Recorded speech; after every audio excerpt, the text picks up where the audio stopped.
Hello everyone, I'm JinJinx. And I'm Tuna, and we're the Monster Hunter Math Guys.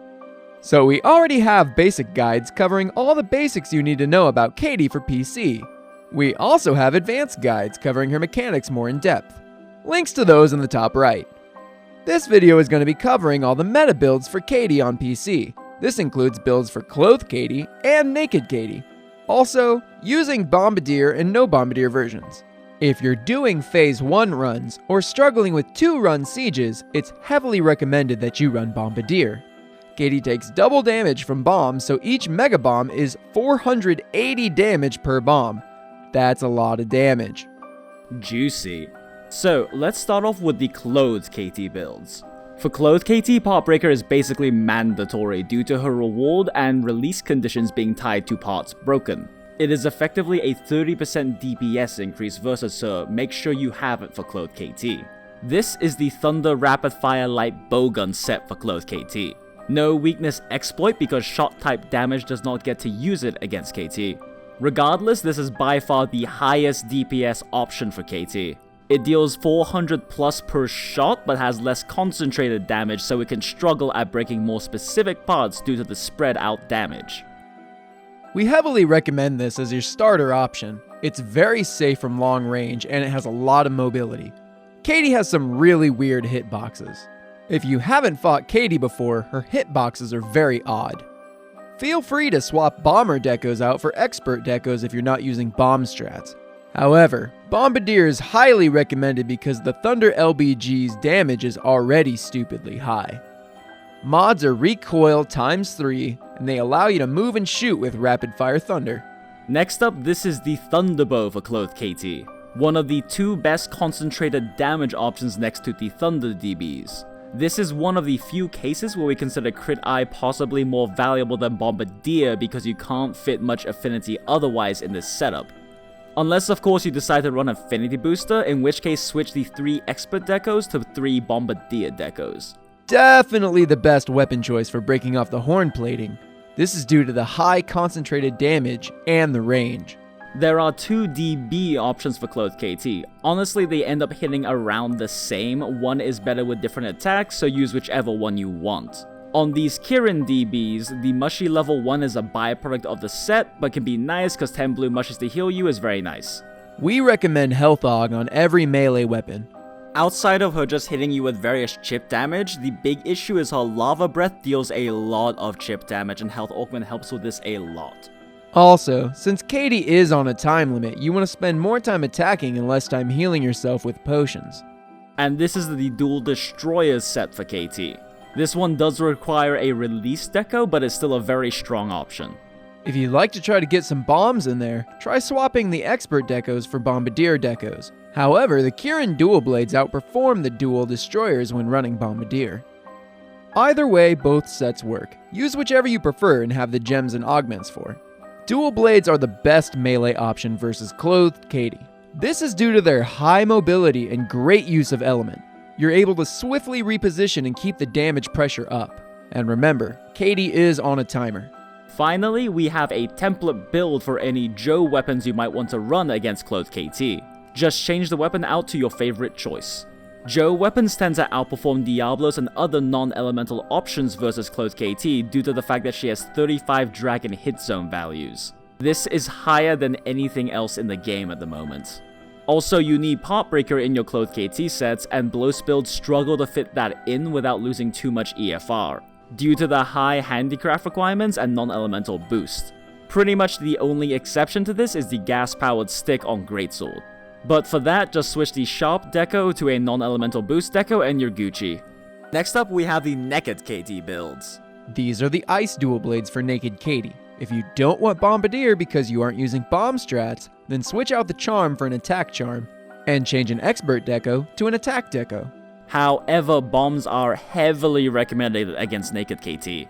You get 4,320 damage when you get all 9 Mega Bombs off in Area 4. That is a lot of free damage.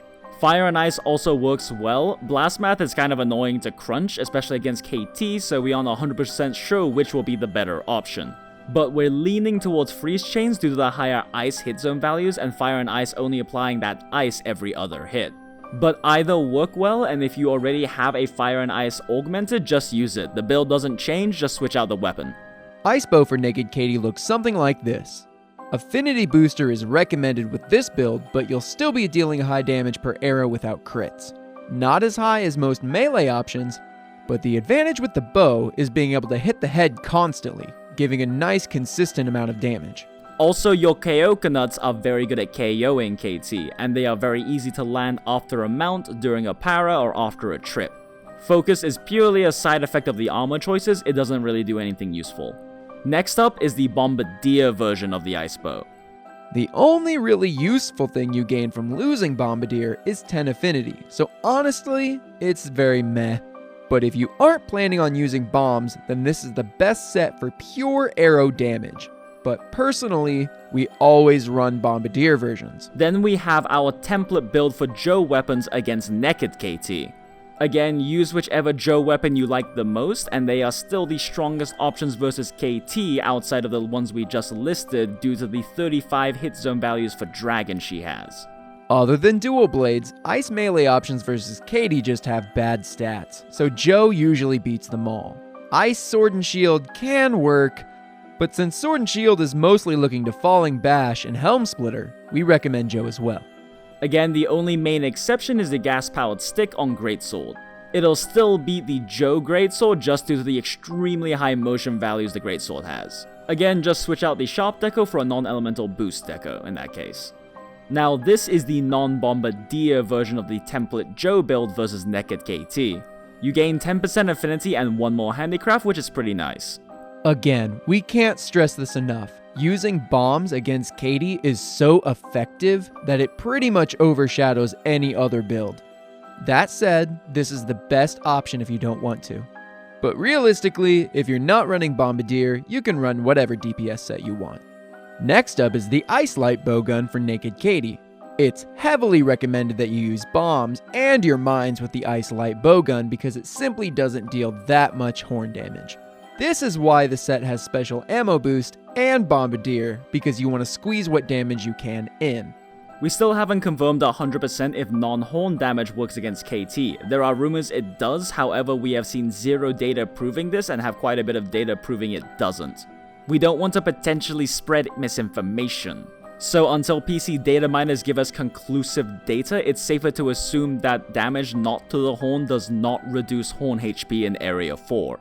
However, Ice Light Bowgun is still nice because the body damage you get from the pierces may not reduce horn HP, but it does build up trips, which gives your team more access to hitting the horns. This does have extremely high DPS uptime due to the range on ice ammo. The mods are recoil ×3, so you can rapid fire ice while moving. This is the Slicing Light Bowgun build for Nekked KT. We can use Wex on this build because slicing ammo deals sever damage, which is a weak point on the horns for KT. And guess what? Bombs are highly recommended because you don't deal too much damage per shot with slicing, and you run out of ammo fairly fast. This is why you run Spare Shot.